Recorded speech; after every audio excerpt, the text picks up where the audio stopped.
أسأل الله عز وجل أن يجعلنا دائما وقافين عند الحق. أولا أفتخر أنني جزائري، والله لي كامل الفخر والشرف أنني أنتمي إلى هذا البلد المبارك. ثانيا أتشرف ولي كامل الشرف أنني احتجزت في مدينة رسول الله لأكثر من 6 ساعات بسبب الدعاء لإخواني في فلسطين. أنا سأقص عليكم ما حدث لي، لا من سبيل القصص أو من سبيل البطولات أو شيء، لا. أريد أن أنبه إخواني المعتمرين، ثم أنبه الوكالات باش ينبهوا الناس وينبهوا المعتمرين، وأنبه إخواني الأئمة وإخواني الزائرين إلى بلاد الحرمين. ولن أتكلم لا على نظام من الأنظمة، ولن أتكلم لا على السياسة ولا على شيء، لأنني أنا رجل دين، أتكلم عن قال الله قال الرسول صلى الله عليه وسلم. قبل أيام لم أخرج لا في فيديو ولا شيء، وكنت في مدينة رسول الله صلى الله عليه وسلم. رفدت الهاتف باش ندعي لنفسي والإخواني بعدما سلمت على النبي صلى الله عليه وسلم، وخرجت سلمت على رسول الله ثم خرجت. رفدت الهاتف كالعادة نشارك إخواني لحظات طيبة وندعي لهم، فاغتنمت الفرصة لأدعو لإخواني الضعفاء المقهورين المظلومين. مستشفيات دمرت، مساجد فجرت، أطفال صغار قتلت وذبحت. ألا يستدعي منا هذا كله إلى الدعاء؟ ما نقدروش ندعو وندعو في أشرف المناطق وأشرف الأماكن حتى يؤمن الناس على دعائنا؟ أهذا أمر؟ أهذا إجرام؟ أهذا الأمر عظيم؟ طيب،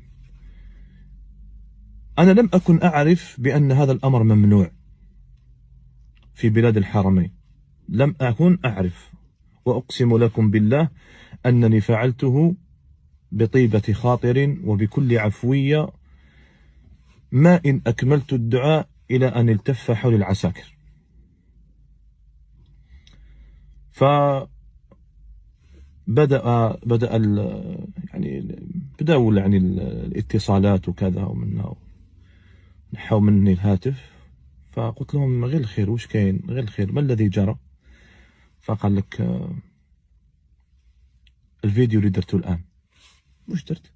قلت اللهم انصر إخواننا المستضعفين في غزة، اللهم انصرهم على عدوك وعدوهم، اللهم عليك بأبناء القردة والخنازير، اللهم اجعلهم ينامون فلا يصبحون عن بكرة أبيهم. والله هذا هو الدعاء، لم أزد فيه ولم أنقص، ولم أتكلم لا على النظام ولا على أنا خاطيني هاد الصوالح، وأنتم تعرفونني جيدا، أنا خاطيني السياسة وخاطيني كامل الأمور. طيب، صدقوني بالله، من 5 مساء وأنا محتجز من مركز إلى مركز، وصلت حتى الأمن العام وزارة الداخلية عندهم. فقلت لهم قلت لهم بالله عليكم، أنا الآن ضيف من ضيوف الرحمن، أنا ضيف عندكم من الجزائر، وأنا من أهل القرآن. كان يكفيكم أن تقولوا لي هذا الأمر ممنوع، وأنا مباشرة نحذف الفيديو. وكما كان الحال لما في أول الوهلة لما تكلم معي العسكري قال لي ممنوع، حذفت مباشرة الفيديو، حذفته مباشرة. صدقوني واحد ما هدر معايا،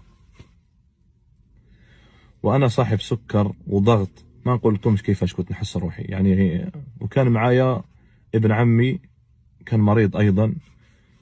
أقسم لكم بالله 6 ساعات وأنا محتجز من أجل دعاء في الحرم المدني. لمن؟ لأهل فلسطين. وأنا أعرف بأن في وقت مضى كان أئمة يعني يرتقون منبر الحرمين سواء المدينة أو مكة، فيدعون لإخواننا الفلسطينيين ويدعون لغزة ويدعون لفلسطين عامة. فلم أكن أعلم بأن هذا جرم أرتكبه أنا. أقسم لكم بالله قد ما كان شرف لي أنني أحتجز من أجل الدعاء لإخواني الفلسطينيين وإخواني الشهداء في غزة، قد ما كان الأمر صادم بالنسبة لي، لأنني علاش ضيف من ضيوف الرحمن.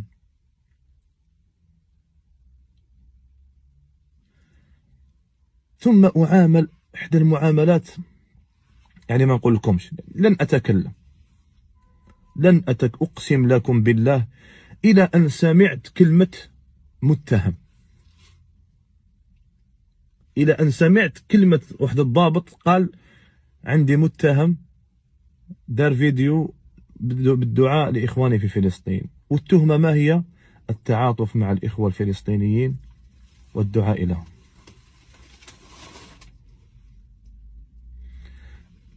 داروا لي محضر وبصموني. مهم، والله لن أعارض، بالعكس هذا شرف لي وهذا درس بالنسبة لي، درس، لأنني لم أكن أعرف ولم أكن أعلم بأن هذا الأمر ممنوع ولا يصح ولا يجوز لأحد من زوار بيت الله عز وجل.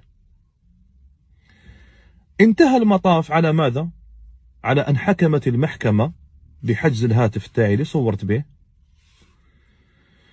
حجزاته عندها، وأحال إلى مكتب الإرشاد في الحرم. أنا بدوري أحال إلى مكتب الإرشاد لأجلس مع رجلين أحسبهما والله حسيبهما ممن يفتون الناس وينصحون الناس ويرشدون الناس. فجلست بين أيديهم حتى ينصحونني بماذا؟ قلت لهم الآن أنا بينكما حتى تنصحانني بألا أفعل وألا أدعو بعد اليوم لأهلنا في غزة. طيب ما فيش مشكلة. الذي حاز في نفسي أن واحد منهم قال لي ما كانش واحد يرفع التليفون ويدعي لغزة وفلسطين وهم الآن لا يحتاجون منا لا دعاء بهذه الطريقة بالهواتف وكذا، لا يفعل هذا إلا مرائي أو طالب سمعة. قلت له أشققت على قلبي؟ أنت في الحرم الآن، شققت على قلبي أنني أريد سمعة أو أنا مرائي بهذا الأمر؟ قلت له ربي يغفر لك يا أخي.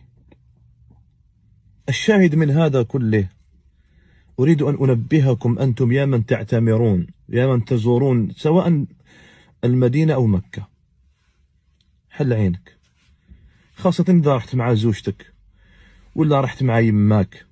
أقسم لك أنا ولد عمي مازالو شاب صغير، أقسم بالله قريب حبس قلبه. وينتهي المطاف على أنه واحد الأخ مصري واحد آخر فلسطيني قالوا لي يا شيخ والله غير ربي يحبك وعندك دعوة الخير. واحد منهم قال لي كنت قادر 15 يوم ما تبانش، واحد آخر قال لي كنت قادر سنة ما يعرفوش وين راك كامل. فأنا أنصحكم، هذا الفيديو هذا درته مجرد قصة حتى يعتبر بها الناس، وما نحكي وما أعترض على أي شيء. هي بلادهم، الله يعاونهم، هي بلادهم، ربي يوفقهم وربي يعاونهم، وهذا النظام ديالهم، ربي يعاونهم، ربي جالس على كرسي الحق. الله عز وجل يجلس على كرسي يحكم بعدله، وسع كرسيه السماوات والأرض، لن أزيد فوق هذا ولن أنقص.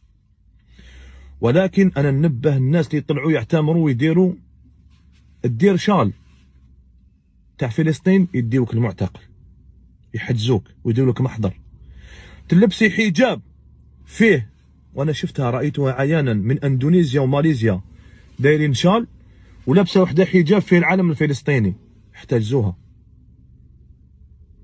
وداروا لها محضر. فواحد يروح يعبد ربي ويدعي بينه وبين ربه، يدعي بينه وبين الله عز وجل. السلام عليكم.